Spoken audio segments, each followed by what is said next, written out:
Opa, e aí, pessoal, tudo certo? Sexta de 3 no ar para análise, palpite e prognóstico dos jogos que teremos hoje no dia 27/12 de 2025. E que calor tá fazendo em São Paulo. Eu não vou nem aparecer no vídeo porque eu tô igual um porco suando. Tá complicado aqui, mas o que não tá complicado são os jogos de hoje, né? A gente tem aqui uma rodadinha cheia de duelos da NBA com muitas oportunidades pra gente ser bem lucrativo. Então bora aqui com o nosso filtro, com as melhores opções para trazer para vocês. Lembrando que as melhores opções com odds extras a gente envia lá no nosso grupo VIP, o contato tá na tela para vocês. Meta de 150 likes para esse vídeo de hoje, clicar no botão de joinha é a melhor forma de entender que vocês gostam do nosso conteúdo. Não se esquece de se inscrever no canal, ativar o sininho e hypar. Tudo isso é de graça e ajuda muito o nosso projeto a seguir acontecendo. O grupo VIP por apenas R$30 no primeiro mês ou R$49 para ficar com a gente por 2 meses. Quer ficar com a gente até o final da temporada, confia no nosso trabalho e quer ajudar da melhor forma, garantir guias, e-books, todos os conteúdos extras e vídeos exclusivos? Aí participe também do nosso grupo pela temporada completa por apenas R$99 exatamente. As vagas são limitadas, mas bora falar de Kings e Mavericks e de Pelicans e Suns, porque aqui a gente tem uma duplinha para trazer para vocês, tá?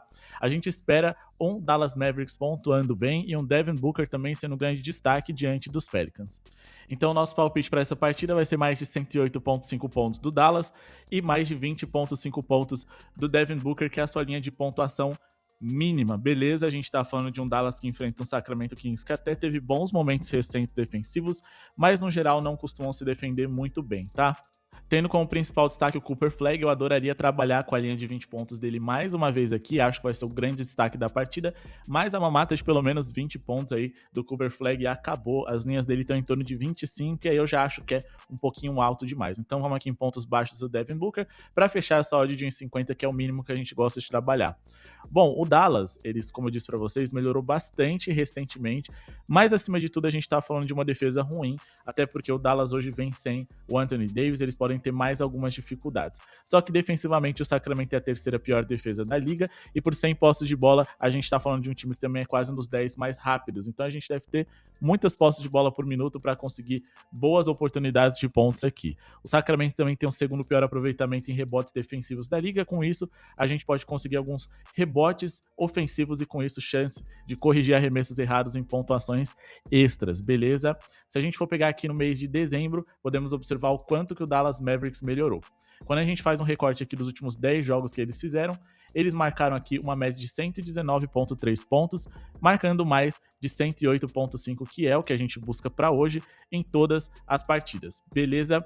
Então é um cenário muito favorável, muito interessante para a gente trabalhar com esse acima de, principalmente porque por 100 postos de bola nesse mês aí de dezembro de 2025, o Dallas Mavericks foram quase uma defesa de top 10, ficando ali próximo de equipes de um alto nível, como por exemplo o Oklahoma City Thunders, que é o primeiro time que está ali na lista dos melhores ataques. Agora, quando a gente pega aqui os últimos 10 jogos do Sacramento Kings, a gente tá falando de um time que, como eu disse para vocês, eles até melhoraram alguns aspectos defensivos recentemente, mas no geral eles seguem sendo uma defesa ruim, principalmente porque falta qualidade individual na sua equipe defensivamente falando, tá? Nos últimos 10 jogos eles sofreram 120,8 pontos de média, eles sofreram muitos pontos contra o Portland, principalmente porque teve prorrogação também, mas eles depois conseguiram manter linhas baixas, mas a gente tá falando de um Portland que ofensivamente não é um grande ataque. Inclusive, nesse mês de dezembro, onde o Dallas Mavericks melhorou, o Blazers, eles seguiram sendo um ataque dentre os 10 piores da NBA, enquanto que a defesa do Sacramento Kings segue na parte de baixo da tabela, beleza? Mas como também que o Devin Booker pode se destacar contra o Pelicans? Bom, eles se enfrentaram recentemente, tá? O Devin Booker, inclusive, foi destaque naquela partida, onde ele completou para 30 pontos. Naquela partida, o Devin Booker ele tinha uma leitura perfeita para poder produzir bem contra o New Orleans Pelicans, porque o Devin Booker, ali do lado do Anthony Edwards, Donovan Mitchell, por exemplo, ele é um dos melhores 3 ou 5, na pior das hipóteses, ala armadores que a gente tem na NBA hoje. E quando a gente fala aqui para defesa versus posição, o Pelicans é o time mais vazado para shooting guards em toda a NBA. Em relação a bolas de 3 concedidas por jogo, eles também são um time que está ali no topo, dentre times que mais cedem bolas triplas para jogadores dessa posição, e o Devin Booker tem esse arremesso, é o terceiro time que mais cede bolas triplas para alarmadores na NBA. E aí você vai falar, Léo, se era tão óbvio, por que você não indicou? Porque o Devin Booker ele tem um problema de volume de arremessos, tá? Ele consegue saltar de 11, 13 arremessos, mesmo em jogos importantes, como contra o Denver, OKC, etc., para de repente 27 arremessos, 19. Então assim, ele varia muito na questão de volume de jogo dele. É um cara que a gente sabe que se ele tivesse os 20 arremessos por partida, ele vai chegar na casa dos 30 pontos porque ele é muito eficiente. Ele tem diversas partidas aqui com mais de 40% de eficiência na arremesso e tem 47% de eficiência em geral. Só que muitos desses jogos nos quais ele pontuou bem, não estou falando que são em todos, foram jogos nos quais seus companheiros ali, Grayson Allen, Gillespie e principalmente o Dillon Brooks não estavam quentes. Então ele se vê numa situação na qual ele é obrigado a pontuar bem. Então, sim, existe leitura, existe um cenário aqui para ele fazer o seu over em pontuação total. A linha dele hoje está em 26,5, acho que acima dele faria bastante sentido, ou trabalhar com pelo menos 25 pontos dele, por que não? Só que, como eu disse, é um cara que varia ali de 11 arremessos numa partida, para de repente ele fazer ali 27, 19. Então, esse é o grande desafio que a gente vem encontrando durante essa temporada, tá? Porque muitos jogadores talentosos, com aproveitamento alto, médias boas, adversário favorável, não vem conseguindo aí cumprir sua meta de pontos, porque do nada eles fazem jogos em que eles arremessam pouco. Beleza, 7 dos últimos 10 alarmadores que enfrentaram Pelicans, com exceção dele mesmo, né, porque senão seria 8 dos últimos 11, foram over contra o New Orleans Pelicans. Ele completou aí para pelo menos 21,5 pontos, que é o que a gente busca para hoje aí, em 4 dos últimos 5 jogos. Ele conseguiu completar esse mais de 20,5 pontos nos últimos 5 jogos seguidos e em 7 dos últimos 8 jogos também. E também, muitas vezes, ele tá frequentando pelo menos perto ali dessa linha que a gente busca para hoje. Tem 25,6 pontos de média dentro dessa temporada e a gente tá falando ali de por 100 posses de bola, um Pelicans que melhorou defensivamente aí a ponto deles saírem dentre as 10 piores defesas da liga, mas a gente ainda tá falando de New Orleans Pelicans que, apesar de uma pequena melhora recente aí, que é evidente que eles tiveram principalmente na defesa, eles ainda são a 4ª pior defesa da liga por 100 posses de bola. Beleza? Bom, pessoal, vamos seguir aqui para as nossas próximas partidas. Orlando Magic e Denver Nuggets se enfrentam hoje e a gente tem aqui um cenário específico no qual a gente sabe que o Denver Nuggets daqui para frente vai ter um calendário um pouco complicado, né? Com viagens, eles, claro, continuam ali na Flórida, mas no dia 29 já enfrentam a equipe do Miami Heat. Recentemente, aí no dia 26, eles enfrentaram o Minnesota Timberwolves, uma partida histórica do Nikola Jokic. Então eles estão ali meio que no meio de um calendário que ainda precisa ser pensada num médio e longo prazo, né? Vou dizer que longo é um pouco de exagero, mas é fato que hoje eles não precisam do Jokic fazendo ali mais de 50 pontos para poder vencer o Magic, que vem em crise. É um time que jogou ontem, eles vão estar cansados aí, estão com dificuldades de vencer até adversários mais fracos, como foi o Hornets, tiveram dificuldade ali contra o Blazers, vencendo por apenas 4 pontos, perderam para o Warriors e tiveram ali dificuldade contra o Jazz. Então é um time que tá passando por alguns perrengues, mas é como eu digo, eles têm um ponto fraco muito evidente, apesar de serem aí uma defesa interessante, tá? Com esses resultados recentes aí negativos, eles estão quase saindo do top 10, mas acima de tudo é um time que tem um defeito muito claro. Eu sempre falo para vocês, para quem já tá há mais tempo no canal sabe, um dos melhores caminhos do ano é investir em over de armadores contra o Orlando Magic, que é isso que a gente vai fazer. A gente espera pelo menos 25 pontos do Jamal Murray, que hoje deve ter um pouquinho mais de volume de jogo, e considerando os desfalques do Denver Nuggets, a gente sabe que ele precisa pontuar bem para não sobrecarregar o Jokic e também para o seu time ter algumas chances de vitória. A linha de pelo menos 25 pontos dele é encontrada aqui no Criar Aposta, em Marcos, e a gente consegue uma linha de 1,55. Lembrando, titulares importantes hoje do Denver seguem de fora, Christian Braun e também, principalmente, o Aaron Gordon. Então, a gente acredita que ele pode pontuar bem, porque além do Orlando Magic sofrer muitos pontos para armadores, em jogadas nas quais ele é um dos melhores desse time do Denver Nuggets, o Orlando é o time mais vazado da NBA, por exemplo, na isolation, no mano a mano, no pick and roll ball handler, eles também sofrem bastante, sendo o segundo time mais vazado na NBA.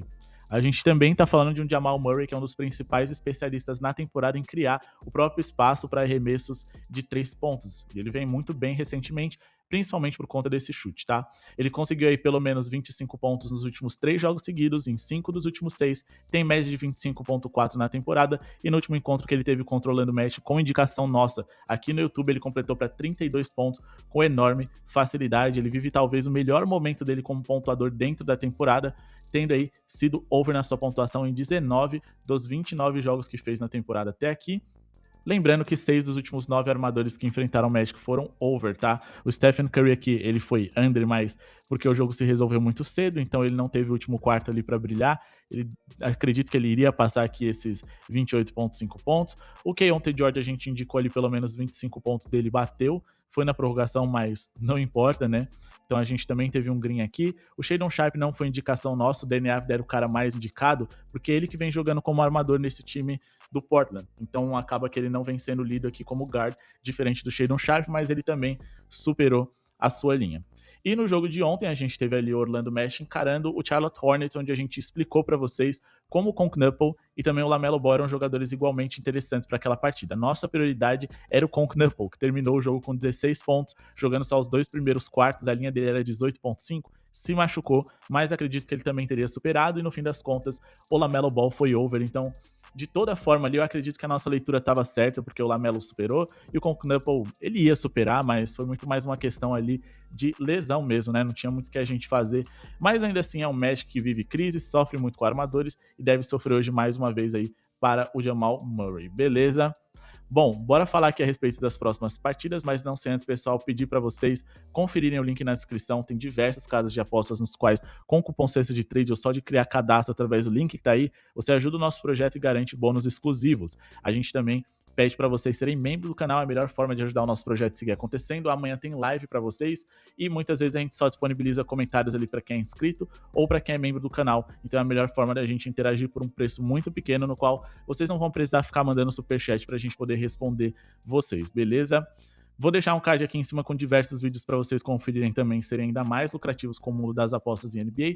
E se você acabou de chegar, seja bem-vindo, se inscreve no canal, porque mesmo que você discorde de tudo que a gente está falando, é sempre importante ter uma segunda opinião ou ter também informações exclusivas a respeito dos jogos, já que a grande maioria dos tipsters no YouTube, Instagram, fora, acabam não passando esses dados para vocês, porque sinceramente, muitos deles nem assistem basquete, tá? Só copiam, colam tips aí de apostadores do mercado de fora, traduzem ali, e no fim das contas é uma galera aí que não tá muito por dentro. A gente não acompanha isso aqui todos os dias, vocês podem ver através das nossas análises e de todo o conteúdo aprofundado que a gente tem de cada uma das equipes. O palpite entre Hawks e Knicks vai ser exclusivo lá do nosso grupo VIP, então bora partir para Bulls e Bucks. Aqui a gente tem também uma duplinha para vocês, tá? A gente acredita numa boa pontuação do Bucks e acredita também no handicap positivo esticado do Cleveland Cavaliers contra os Rockets. Os Rockets são favoritos? São, mas eu acho que o mercado exagerou um pouquinho aqui, só que tem dois caminhos interessantes. Ou a gente coloca aqui uma duplinha com mais de 110,5 pontos do Houston, e ali com a outra indicação que a gente tem, que em resumo é um over na pontuação do Bucks também. Ou a gente coloca aqui um handicap positivo dos Cavs. Acho que esses dois caminhos podem ser interessantes, tá? O Cavs é um time que, perdendo ou ganhando, eles vão sofrer muitos pontos, mas eu gosto desse mais 11,5 porque a odd ela é melhor e o Cavs é um time que tá com dificuldade de fechar jogos ou abrir grandes vantagens dos seus rivais. Mas ainda é um time que tem bons números, que vem jogando bem, então vocês optam pelo seu caminho favorito. Eu até acho que a pontuação do Houston ali encaixar é um pouquinho mais fácil, mas o Cavs é um time que, quando tá saudável, com todo mundo à disposição, eles conseguem ser competitivos nesses grandes jogos, vacilaram ali de não vencer o New York Knicks, mas eles foram muito bem, tá? Então vamos aqui no Milwaukee Bucks e colocar uma linha de pontuação. É bom que a gente consegue colocar uma linha até mais baixa ali, mais de 107,5 pontos, para fechar essa dupla aqui de 1,60, beleza? Bom, vamos falar primeiro aqui a respeito do Chicago Bulls, que deve sofrer muitos pontos para os Bucks, tá? O Chicago Bulls, em relação a 100% postos de bola na liga, eles são um dos times mais vazados da NBA, por 100 postos de bola, né? Se vocês forem observar, eles são uma das 10 piores defesas. Eles são também o segundo time mais rápido, então eles cedem muitas posses de bola por minuto para os seus rivais, à medida em que eles não defendem bem essas posses excessivas que eles cedem. E eles sofreram também aí, nos últimos 20 jogos, 124,3 pontos de média. É um número alto que vem desde a temporada passada, e sofreram pelo menos 111 em 18 desses 20 jogos que a gente recortou aqui para vocês. Beleza? O Milwaukee Bucks não é nenhum exemplo, nenhum primor ofensivo, então se vocês conseguirem pegar esse handicap de mais 11,5 dos Cavs no ao vivo, pagando em torno de 1,50, eu acho mais interessante. Só pro pré-jogo que a gente acha que pode bater essa linha do Bucks, mas é como eu digo, a gente tá dependendo muito mais da ruindade do Chicago Bulls e não da qualidade do time que a gente tá a favor. Isso nem sempre é saudável. Não dependa da ruindade dos outros, dependa também um pouco da qualidade do time ou do jogador que você tá a favor. Mas ainda assim, pelo número alto de posses de bola e também pela capacidade ali do Chicago Bulls de sofrer muitos pontos por dentro, onde você, por mais que tenha jogadores ruins, consegue ter um aproveitamento alto nos arremessos de quadro, é um setor no qual o Chicago Bulls deve sofrer e fazer com que essa linha fique alta. Inclusive, para times muito piores aqui do que o Bucks, eles conseguiram sofrer muitos pontos. Sofreram 126 para o Hornets, 143 para o Pelicans, sofreram aqui 150 para o Jazz. É verdade que teve prorrogação, mas ainda assim são números altos, né? 123 para o Charlotte mais uma vez, 121 para o Portland, 120 para o Wizards. Enfim, todo mundo consegue pontuar bem contra eles, ou pelo menos grande maioria das franquias. Ontem o Philadelphia não conseguiu, mas o Philadelphia de repente teve um apagão ali no final da partida. Acredito que num dia mais normal eles teriam superado essa linha que a gente busca para hoje com toda certeza.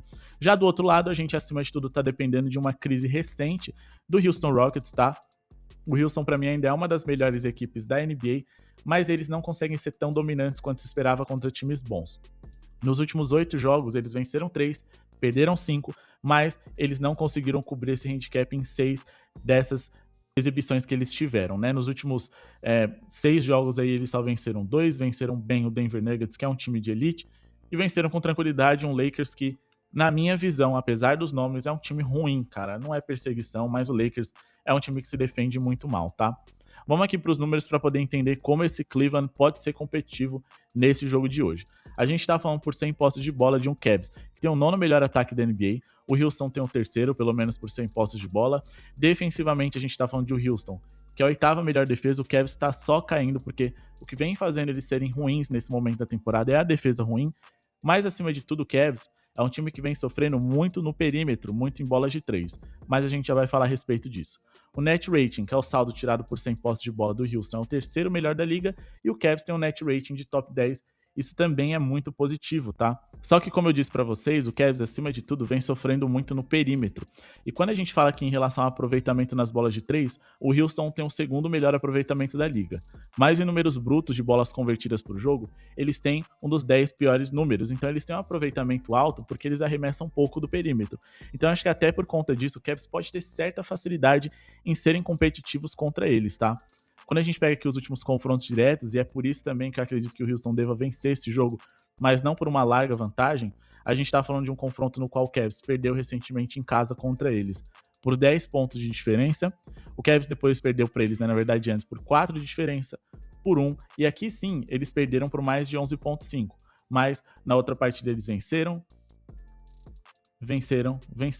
e cobriram esse handicap mais uma vez. Então nos últimos 3, 4... 5, 6, 7, 8 jogos, em 7 o Cavs conseguiu cobrir esse handicap.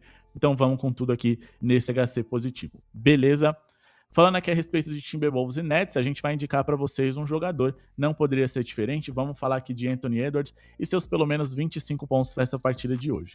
Acredito que seja uma linha muito interessante para um cara que tem muito volume e gostar de seguir essa boa sequência que ele teve recentemente, né? Pelo menos 25 pontos é o que a gente espera dele, né? A gente não tá falando de um Nets que defende muito mal. No começo da temporada eles eram uma das piores defesas, mas melhoraram recentemente, só que individualmente ainda falta muito para esse time ser considerado uma boa defesa, tanto que eles são mais perto das 10 piores do que das 10 melhores defesas da liga. Bom, quando a gente pega aqui os números recentes do Anthony Edwards, é muito mais em cima disso que a gente está se baseando do que qualquer outra coisa. A gente está falando de um Ant-Man que ele tem 29,4 pontos de média na temporada, é uma média muito alta, assim, para a linha que a gente busca hoje de apenas 25, que ele superou em 4 dos últimos 5 jogos, ficou por apenas um pontinho no único under que ele teve nesse recorde, lembrando que ele superou essa marca em 10 dos últimos 13 jogos também, e ele foi over em 4 dos últimos 5, tá?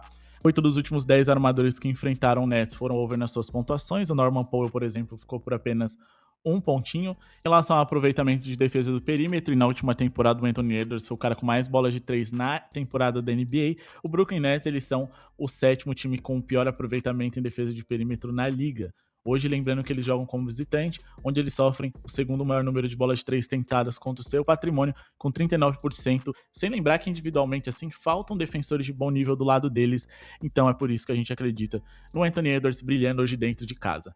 Vamos falar agora a respeito de San Antonio Spurs e Utah Jazz, porque aqui a gente tem o Spurs podendo ferir esse Jazz de diversas formas. E como diversas formas eles podem ferir esse adversário, a gente também pode acreditar em um over em assistências de um jogador que vai distribuir passes para esses jogadores que vão pontuar com facilidade contra o Jazz.